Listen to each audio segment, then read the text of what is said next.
So today we're going to be fixing the UFC's pound for pound rankings list. So let's quickly look at the UFC's pound for pound list. They've got Islam in at 1, Jones 2, Topuria 3, Morab 4, DDP 5, Ankalv 6, Vulcanowski 7, Pereira 8, JDM 9, Pantoja 10, Tom Aspinall 11, Max Holloway in at 12, Bilal 13, Shawn Ali 14, Charles Oliveira and Arman Shookian tied at 15, which just doesn't make any sense. Like, I hate when they do that. Just pick one fighter for that spot.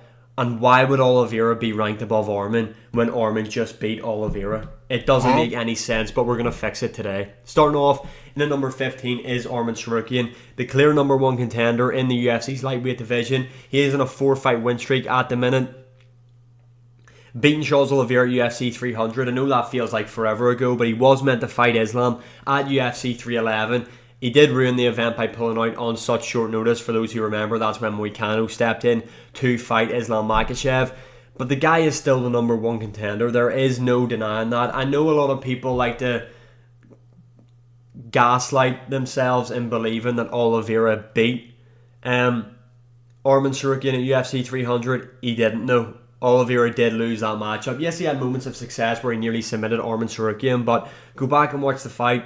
Arman Shookian definitely won that. Before that, he knocked out Beneil Dariush in the first round, which I know Oliveira knocked him out the fight before that, but still impressive to beat Beneil Dariush, because I think Beneil Dariush is underrated. But Arman Shookian, the number 1 contender, 4-fight win streak, just beat Charles Oliveira, should be fighting Ilia at UFC 317 International Fight Week.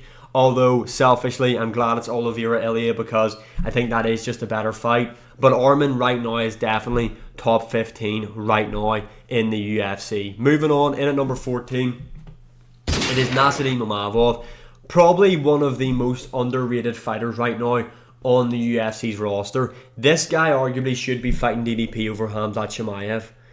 I know a lot of people won't agree with that take. I do prefer the DDP Khamzat matchup, yes. But in terms of merit, Nasim Maval has done a lot more in the middleweight division than what Khamzat has done. This guy is currently on a 4-fight win streak, if I remember correctly, beating Roman Dolidze, who's ranked inside the top 10. He beat Brendan Allen, ranked inside the top 10. Brendan Allen was on a 7-fight win streak, I think, when Nasim Maval fought him.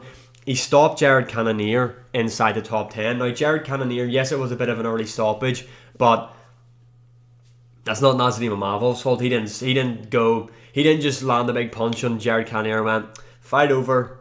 His legs are a wee bit shaky, call a fight. That's it, it's done. You know, it was the referee's fault. Beat Jared Cannonier inside the rankings, and most recently knocked out Israel Adesanya at UFC Saudi.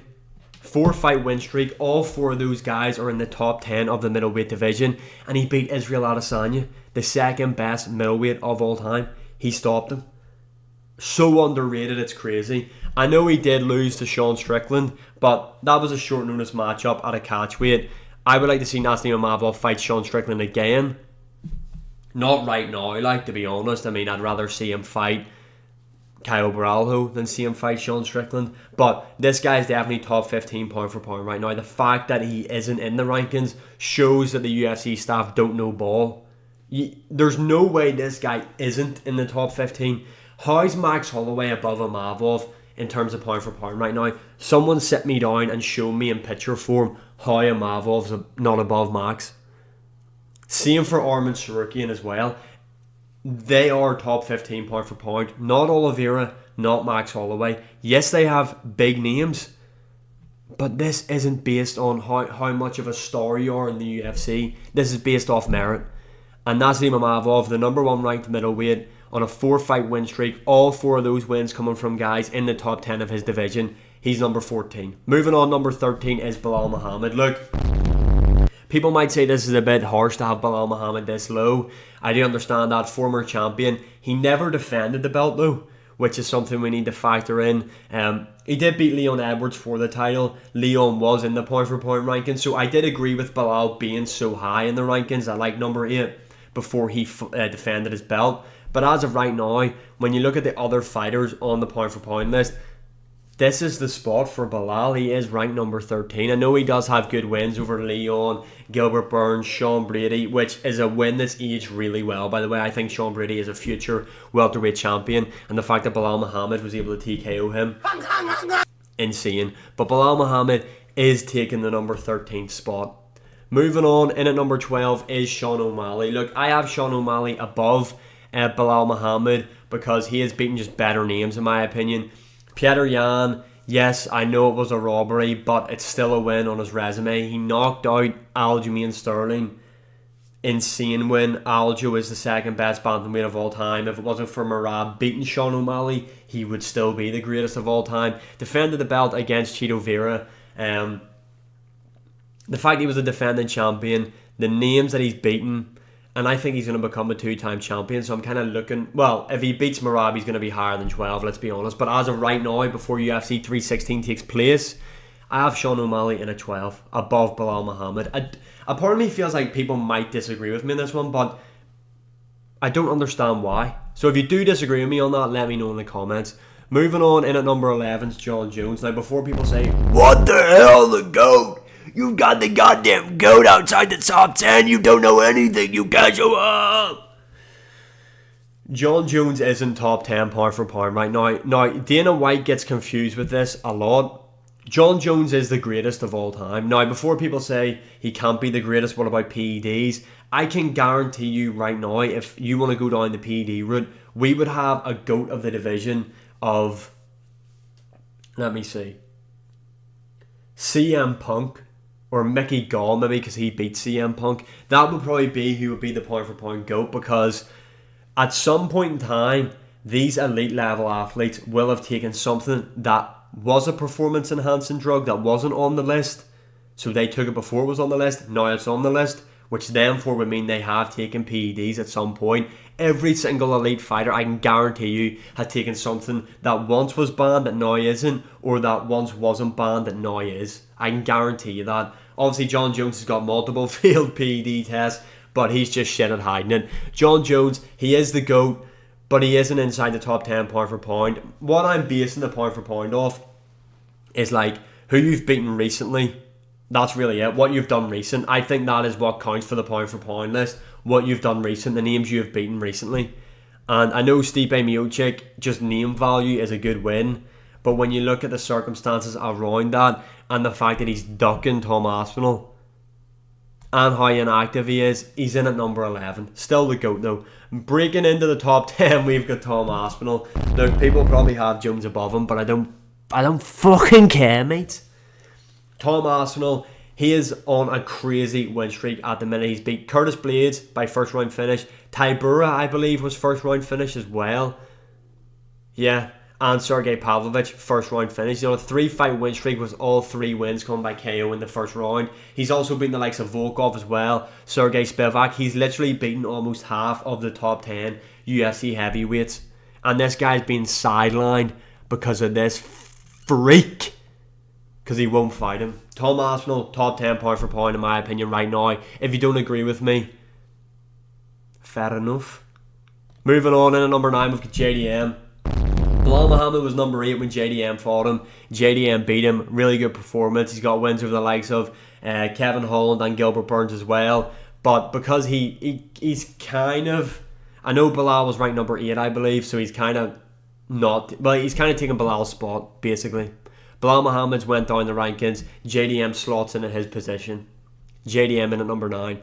Moving on, in at number 8 is Alex Pereira. Like, a lot of people probably have him a lot higher, but I don't. He lost to Ankalv. Yes, there are people who are champions right now in the UFC that don't get the love they deserve. We're going to get on to those people. Pereira definitely is inside the top 10. A lot of people seem to have just forgotten about Pereira right now. This guy's arguably a top 10 fighter of all time also. What this guy's done in such a short space of time. The title defenses, he's beat 5 former UFC world champions, soon to be 6 when he beats Ankalv in the rematch. Pereira is inside the top 10. He's in at number 8.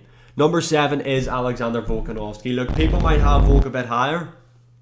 Personally, I don't. I think this is a perfect spot for Vulcanowski. He was on a 2-fight losing streak, yes. He's coming off a really impressive win over Diego Lopez, but Lopez is nowhere near the pound for pound rankings, if we're being honest. But Vulcanowski, good win. Nice to see him back. He is the featherweight champion again. He is the greatest featherweight of all time. It's not even close.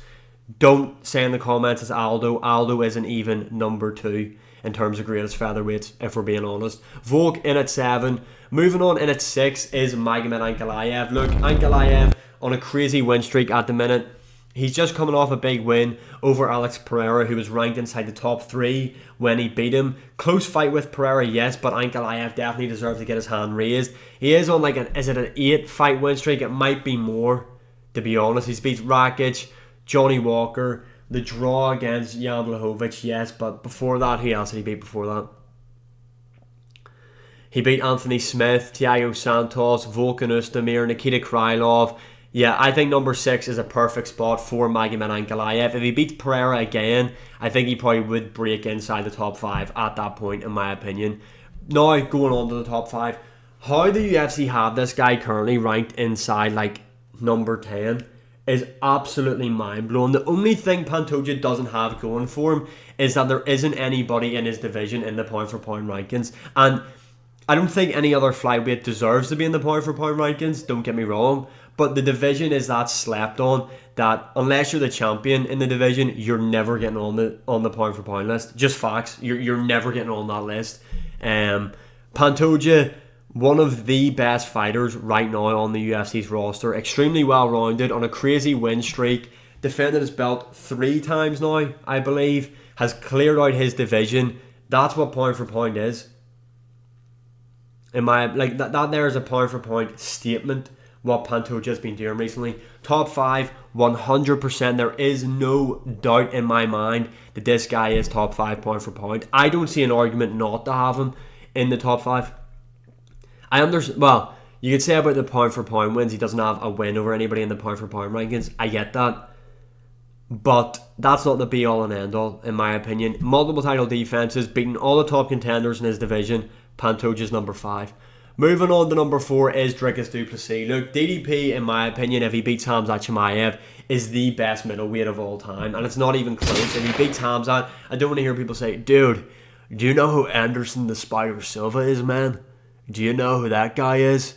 I do know who Anderson Silva is. Could you name me the fucking 15 plumbers he's beat?